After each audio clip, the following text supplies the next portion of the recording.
Vamos avançar na nossa análise do Evangelho de Mateus, partindo agora para o texto de Mateus 9, versículos 18 a 34. Indo aqui para o nosso esboço, nós estamos na seção que trata especificamente sobre a autoridade do rei. Esse é o assunto principal, que vai aqui do capítulo 8 até o versículo 1 do capítulo 11. E que Mateus trata dessa seção fazendo uma sequência de 3 milagres, mais um ensino a respeito do discipulado. 3 milagres que atestam a autoridade de Jesus e o resultado disso, uma lição a respeito daqueles que querem seguir a Jesus. Então nós já vimos o primeiro ciclo de 3 milagres e o ensino sobre o discipulado. Na aula passada, nós vimos então o encerramento do segundo ciclo de 3 milagres e do segundo ensino sobre o discipulado. E então nós vemos a cena de Jesus na casa de Mateus, ok? Então ele desce do barco de Gadara, chama Mateus, vai para a casa de Mateus, e quando ele estava lá na casa de Mateus, ele recebe então, primeiramente, o questionamento dos fariseus do porquê que os seus discípulos, porquê que eles perguntam para os discípulos porquê que Jesus comia com pecadores.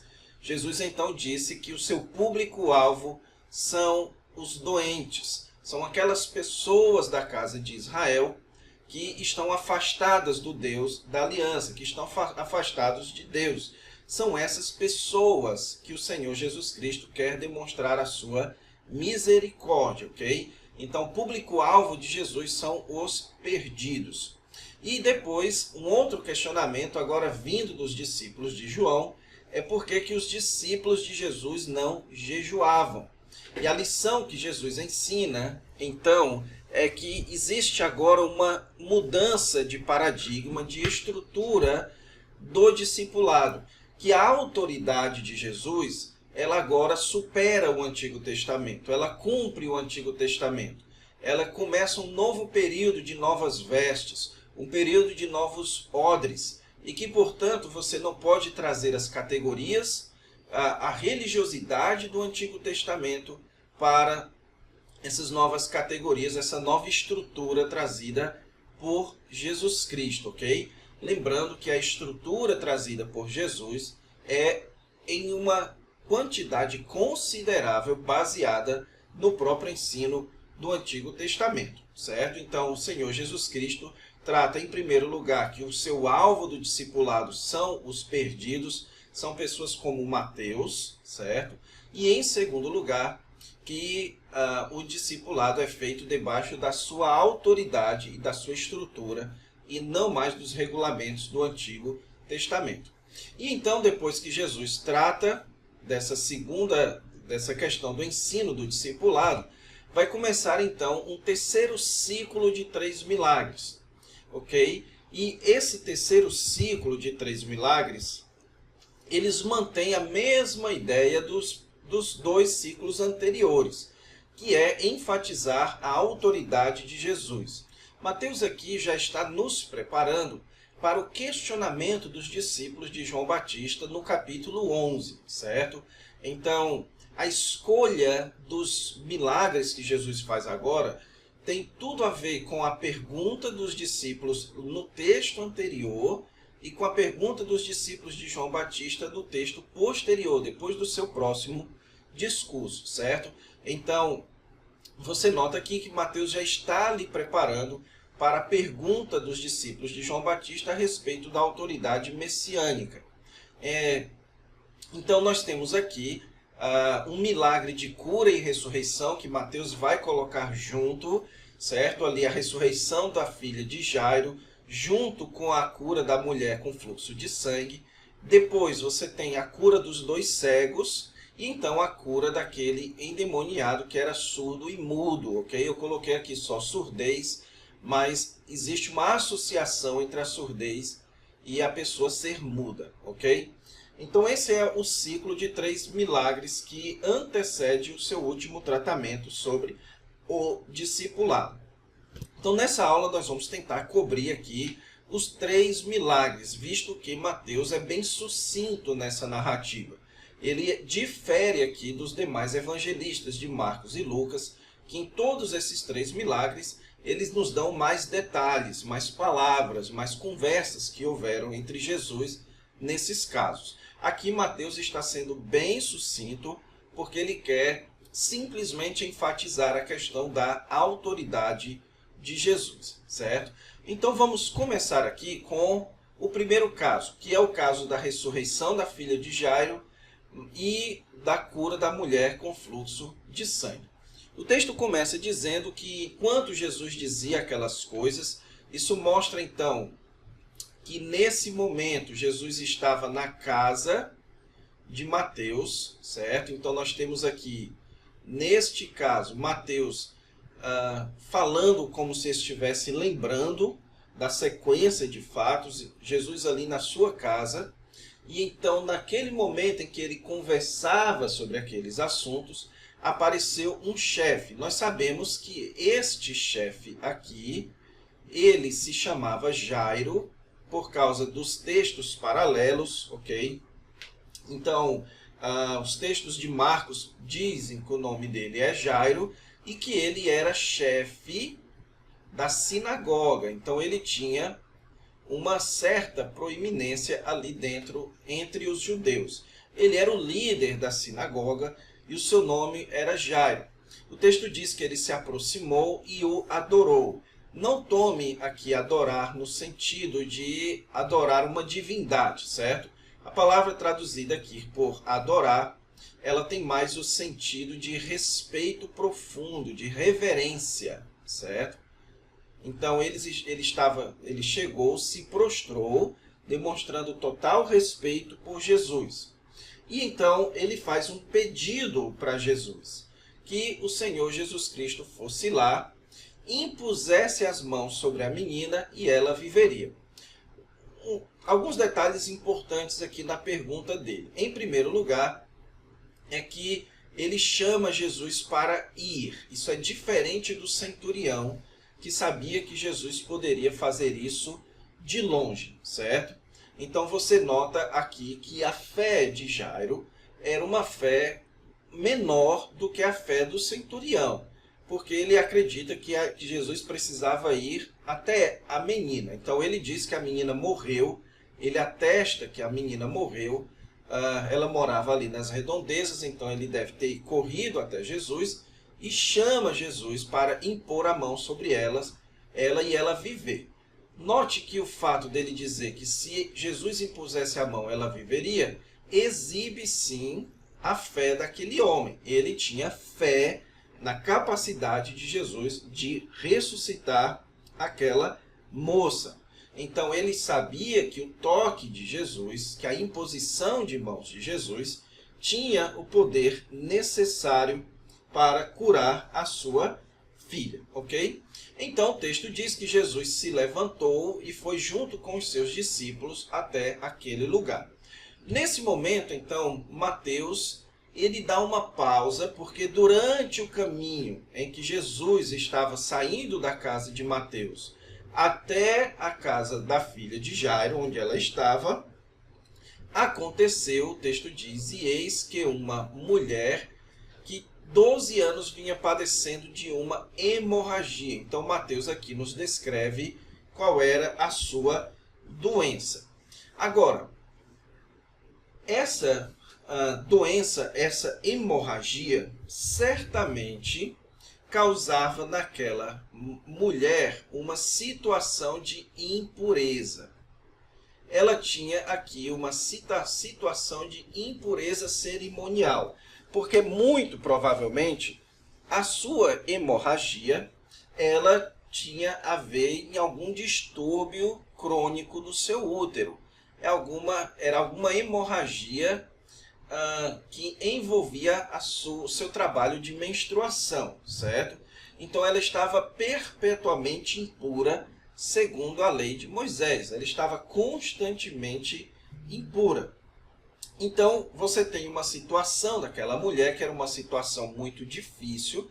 Ela certamente não casaria, ela certamente não teria uma vida na sinagoga e tudo mais. Então você tem aqui um chefe de uma sinagoga e você tem aqui uma mulher em uma situação impura. Então, o texto diz que ela veio por trás de Jesus e tocou Jesus na orla da sua veste. Então, as vestes naquele tempo eram contidas de orlas, certo? Muitos judeus usavam orlas especiais para designar que eram seguidores da lei de Moisés. Nós não sabemos se era esse tipo de orla que Jesus estava utilizando. Então, Mateus nos explica o porquê que ela tomou essa atitude. Ela tomou essa atitude porque ela pensava que se apenas tocasse na veste de Jesus, ela ficaria curada. Note aqui, irmãos, que essa crença dessa mulher, que se ela tocasse na veste de Jesus, ela ficaria curada, isso aqui é uma superstição, certo? Então, provavelmente, por conta da fama de Jesus, do desenvolvimento da fama de Jesus, muita superstição deve ter surgido em torno de Jesus, certo? Então, a crença dela é que ela precisaria apenas tocar nas vestes de Jesus. Agora, por que ela está aqui pensando nas vestes de Jesus? Porque por conta da sua impureza, ela não poderia tocar diretamente em Jesus. Jesus não poderia tocar nela. Então ela precisava tocar simplesmente na veste. Os outros evangelhos nos contam que ela travou uma luta para chegar até Jesus, muito provavelmente por causa da sua fraqueza. Mas o texto diz que Jesus, sentindo o toque, voltou-se e viu ela e disse imediatamente: "Tem bom ânimo, filha, a tua fé te salvou." Note que Jesus disse aqui que a fé daquela mulher salvou. Não foi o toque na veste de Jesus que salvou aquela mulher. Não foi a superstição, mas a fé daquela mulher em Jesus foi que a salvou. Então ela ficou curada, certo? Então, esse texto aqui, por que ele é colocado junto com o texto da mulher ou da filha de Jairo? Porque os dois textos juntos mostram situações de impureza. Tanto a hemorragia é uma situação de impureza, quanto a morte é uma situação de impureza. Só que quanto à hemorragia, Jesus não tocou na mulher. Ela tocou em Jesus e ficou curada. E na situação da filha de Jairo, Jesus tocou na mulher ou na moça e ela ressuscitou. Então Mateus está nos contando aqui de dois ângulos diferentes a autoridade de Jesus sobre essas impurezas cerimoniais. A morte era impura, a hemorragia era impura e Jesus então é autoridade sobre isso. Então Jesus, ele tanto tem autoridade sobre as impurezas cerimoniais em relação à hemorragia, quanto às impurezas da morte, certo? Então essa é a razão principal de Mateus colocar juntos, porque você tem aqui dois casos de impureza e Jesus lidando com esses casos, certo? E então, aqui no versículo 23 a 26, o assunto volta para a casa ou para a filha de Jairo. O texto diz que Jesus chegou até lá, diz aqui também que lá havia os tocadores de flauta, eram pessoas contratadas, certo? Esses tocadores de flautas eram pessoas contratadas ou para casamentos ou para funerais, ok?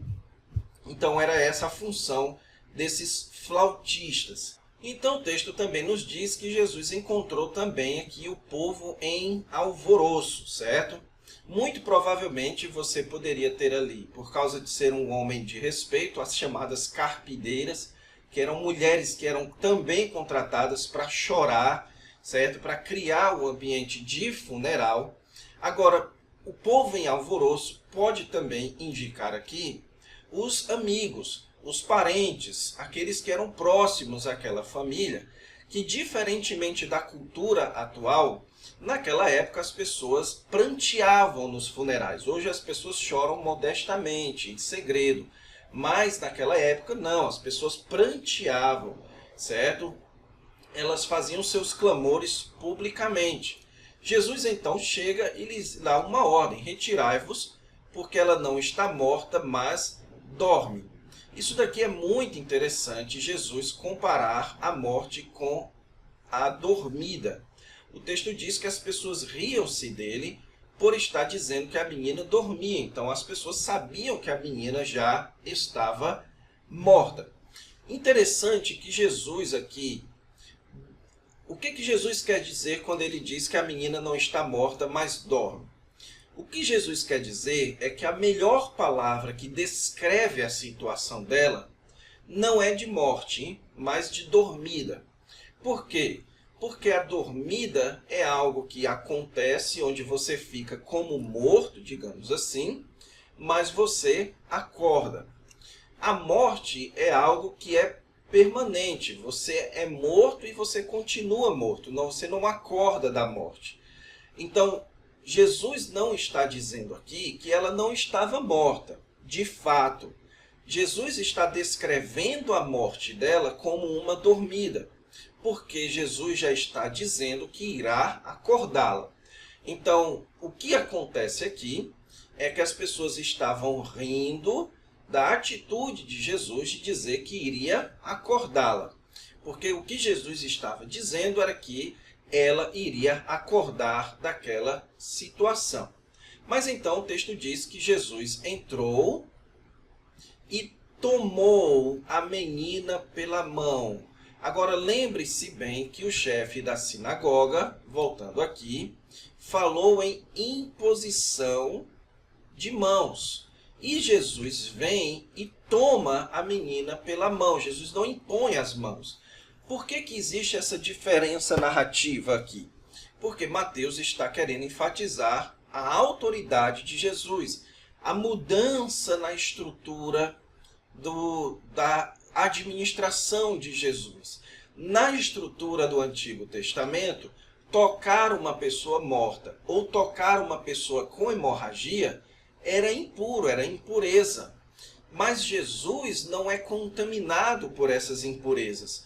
Pelo contrário, Jesus corrige essas impurezas. Então ele toma ela pela mão e ela se levanta. E aí o texto nos diz que a fama disso se espalhou por toda aquela região. Então qual a lição aqui desse texto? O que Mateus está querendo ensinar a respeito da autoridade de Jesus? Em primeiro lugar, a autoridade de Jesus sobre as impurezas, certo? Então, aquelas doenças ou a morte, aquelas situações que traziam impurezas, Jesus tinha autoridade sobre elas, Jesus tinha autoridade para corrigi-las. Mas um outro ponto também fundamental aqui é que o Senhor Jesus Cristo tinha autoridade, inclusive, sobre a morte. As pessoas que eram mortas e estavam diante de Jesus eram consideradas por Jesus como pessoas dormindo. Por quê? Porque Jesus tinha autoridade para acordá-las, certo? Então aqui Mateus está descrevendo a autoridade messiânica de Jesus, pois diante dele não há mais impurezas, não há mais doenças, e especialmente a morte não tem poder. Então Mateus agora vai para o segundo milagre dessa sequência, que é quando Jesus cura dois homens que estavam ali cegos. Eles eram cegos, ok? Então Jesus saiu daquela casa, e então da casa da filha de Jairo, certo? E então o texto nos diz que dois cegos seguiam a Jesus. Agora você deve se lembrar o seguinte, que Jesus foi para a casa de Jairo acompanhado de uma multidão e saiu da casa de Jairo certamente acompanhado por uma multidão, certo? Nos outros textos dos evangelhos, eles narram apenas um cego. Então há uma série de tentativas de explicação aqui, mas a explicação mais plausível aqui é que, de fato, havia dois cegos e Mateus viu aqueles dois cegos. Mateus sabia a quantidade de cegos. Ele não ficou sabendo, ele não pesquisou para saber sobre aquela história, como deve ter acontecido com Marcos e Lucas. ele sabia, ele tinha visto aqueles 2 cegos. Então o texto diz que esses 2 cegos estavam ali seguindo a Jesus e clamavam: tem compaixão de nós, filho de Davi. Então agora Mateus está inserindo mais um termo messiânico sendo utilizado, dirigido a Jesus, que é o termo filho de Davi. Isso mostra que aqueles homens, muito embora fossem cegos fisicamente, mas eles enxergavam muito bem espiritualmente. Por quê? Porque eles já haviam reconhecido a autoridade messiânica de Jesus. Agora, o texto nos diz aqui que, visto que eles estavam chamando Jesus de filho de Davi, Jesus entrou na casa e então perguntou para os cegos. Veja que Jesus primeiro entrou em casa para depois perguntar para os cegos. Isso tem uma relevância, porque eles estão fazendo uma afirmação muito forte. Uma das afirmações mais conhecida como afirmações messiânicas. No Antigo Testamento, o Messias era descrito como o filho de Davi. O Messias era descrito como alguém que vinha do tronco de Davi e queria reinar no trono de Davi. E isso era muito conhecido através dos judeus. Isso era uma crença extremamente popular no meio dos judeus. E aqueles homens, então, já haviam reconhecido que Jesus era este Messias. E também eles sabiam das profecias a respeito do Messias, como, por exemplo, em Isaías capítulo 35, que diz lá, certo, que se abrirão os olhos de cegos, se destaparão os ouvidos dos surdos, que os coxos andarão e que todo mundo cantará em alegria. Então eles entendem que é chegado esse momento, eles entendem que Jesus é essa pessoa. E se Jesus é esse filho de Davi, então Jesus tem a capacidade de curar os cegos. Por isso eles clamam por Jesus. E Jesus então leva ou entra em casa para falar com eles, porque de todas as afirmações como filho do homem, ou até mesmo filho de Deus, filho de Davi era a afirmação mais forte em termos messiânicos. Então Jesus chama eles para dentro de casa, para não criar um alvoroço que pudesse prejudicar a sua obra, e então pergunta para eles: credes que eu posso fazer isso? E eles responderam: sim, Senhor. Então a questão que Jesus trata ali com eles é também a questão da fé. Então Jesus quer que eles depositem a sua fé na autoridade de Jesus, na autoridade messiânica de Jesus para curar os cegos. Então o Senhor Jesus Cristo toca nos olhos deles e diz, então veja que envolve aqui mais uma vez um toque e uma palavra. Jesus toca e diz: faça-se conforme a vossa fé. Essa ideia de faça-se conforme a vossa fé é semelhante à ideia de a tua fé te curou, certo? Ou seja, o fato deles crerem no poder e na autoridade de Jesus é o que trouxe como resultado a cura. Então, a autoridade messiânica de Jesus é o que traz a cura prometida nas promessas do Messias, ok? Então o texto diz que se lhe abriu os olhos, Jesus então pediu para que eles não divulgassem, mas eles então saíram e divulgaram a fama de Jesus por toda aquela terra. Então veja que é muito parecido com o verso 26, que a fama se espalhou por toda aquela terra, e no versículo 31 a mesma coisa, a fama se espalhou por toda aquela terra. Então, qual a relevância desse texto para a questão da autoridade de Jesus? A relevância desse texto é a demonstração da fé daqueles homens diretamente ligada à pessoa de Jesus. Eles não criam meramente na promessa do Messias. Eles criam que o Messias já estava ali na frente deles.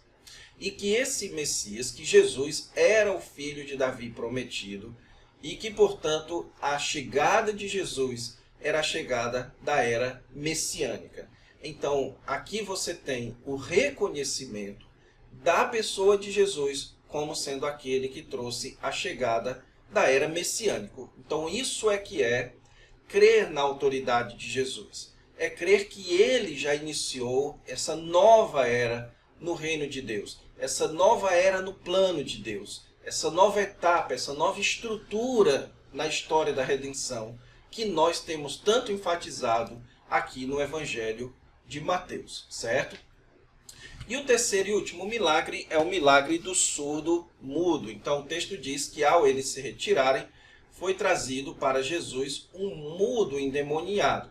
Então essa palavra mudo aqui tanto era utilizado para descrever uma pessoa muda, como uma pessoa surda, mas geralmente designava uma pessoa surda e muda, porque assim como hoje, a surdez acompanhava a pessoa sendo incapaz também de falar. Agora o texto nos diz que ele era um mudo endemoniado. E de forma alguma, Mateus aqui está querendo nos dizer que todo caso de pessoa surda e muda é por causa de demônio, certo? Mateus sabia que era demônio. Agora, Mateus sabia que era demônio por quê? Porque ele estava presente. Ele estava acompanhando os fatos e ele viu que Jesus tinha capacidade de entender que aquela doença era causada por demônio. Isso tem uma lição muito importante para nós hoje. É que a ação demoníaca ela é uma ação destrutiva. Hoje em dia nós temos a tendência a pensar que a possessão demoníaca é marcada apenas por atos de histeria, mudança de voz. Então, muitos casos nessas igrejas, principalmente neopentecostais e algumas igrejas pentecostais, eles tratam endemoniados de um lado e curas de doentes de outro, certo? Porque entendem que os endemoniados se manifestam, a possessão demoníaca se manifesta por casos de histeria. Mas aqui nós vemos um caso de possessão demoníaca que gerava doença. Então a possessão demoníaca, ela envolve um estado de degradação, um estado de doença, de automutilação, como nós vemos em outros textos, e etc. Então Jesus tinha a percepção do mundo espiritual. Jesus, enquanto profeta, e um profeta, o máximo dos profetas, certo? Aquele que é o profeta por excelência, Jesus conseguia olhar para uma pessoa, para um evento em uma pessoa e saber quando ali era ação demoníaca ou não, certo? Nós não temos essa capacidade, a menos que Deus queira nos dar, ok? Então o texto simplesmente nos diz que o demônio foi expelido por Jesus e o mudo começou a falar e as multidões se admiravam. Mateus volta então agora para o tema da admiração das multidões. A multidão estava admirada porque jamais havia se visto uma autoridade. Então note que isso é um tema muito constante aqui no Evangelho de Mateus. As multidões admiradas pela autoridade de Jesus. Em contrapartida, os fariseus exprimem aqui que a autoridade de Jesus é pelo maioral dos demônios. Jesus está expulsando demônios, Jesus está curando doentes, ressuscitando mortos e tudo mais, por causa da autoridade demoníaca. Então, antes de encerrar, deixe-me só dar uma palavra aqui, certo? É exatamente nesse contexto que no Evangelho de Lucas é dito lá, certo? É exatamente por causa desse tipo de afirmação que Jesus diz assim, que a blasfêmia contra o Espírito Santo, a blasfêmia contra o Espírito Santo, ela não tem perdão. Agora, obviamente, que no Evangelho de Lucas, Lucas quer enfatizar muito a obra do Espírito Santo. Nós sabemos disso. Aqui, Mateus enfatiza apenas o que eles falam a respeito de Jesus, certo? Ele não nos diz aqui o que Jesus responde para isso. Outro detalhe também é que o verbo traduzido aqui por murmuravam, ele está num tempo verbal que implica que eles não murmuravam só nessa situação, não. É que a tese deles é que a autoridade de Jesus vinha de demônios. Então, o que Mateus está nos mostrando aqui é que o discipulado em relação a Jesus depende daquilo que você crê a respeito da autoridade de Jesus. Se você entende que a autoridade de Jesus ela é uma autoridade vinda de Deus, você submete-se à autoridade de Jesus. Mas se você não quer se submeter à autoridade de Jesus, então você precisa explicar sobre que autoridade Jesus fez aquelas coisas. E a explicação dos fariseus era que a autoridade era demoníaca. Então, os fariseus estavam confundindo a obra de Deus com a obra do demônio. E, portanto, irmãos, a lição aqui é, quando as pessoas confundem a obra de Deus com a obra do demônio, quando as pessoas abandonam ou rejeitam Deus rejeitam aquilo que Deus está fazendo, esse é o chamado pecado imperdoável. É por isso que a blasfêmia contra o Espírito Santo é um pecado imperdoável.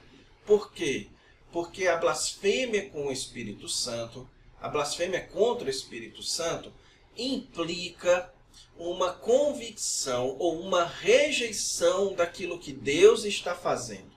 Então, a rejeição daquilo que Deus está fazendo através de Jesus e através do seu Espírito, esse é o pecado imperdoável. A pessoa que rejeita deliberadamente a obra de Deus através de Cristo pelo poder do Espírito, a pessoa que rejeita a obra trinitária neste mundo, essa pessoa nem tem perdão nesta era e nem na era por vir. Usando então os termos paulinos, a pessoa que rejeita o Evangelho não tem perdão nessa era nem na era por vir. Usando os termos de João no seu Evangelho, a pessoa que rejeita a atividade amorosa de Deus em entregar o seu filho, ela já está condenada porquanto não creu no unigênito Filho de Deus, ok? Então, resumindo aqui, esses três textos exibem a autoridade de Jesus. E eles concluem mostrando a multidão reconhecendo a autoridade de Jesus e os fariseus rejeitando a autoridade de Jesus. Isso então vai nos preparar para o próximo texto em que Jesus vai mandar os seus discípulos orarem, certo? Tratar sobre o discipulado e a oração. Então fique com Deus e até a próxima aula.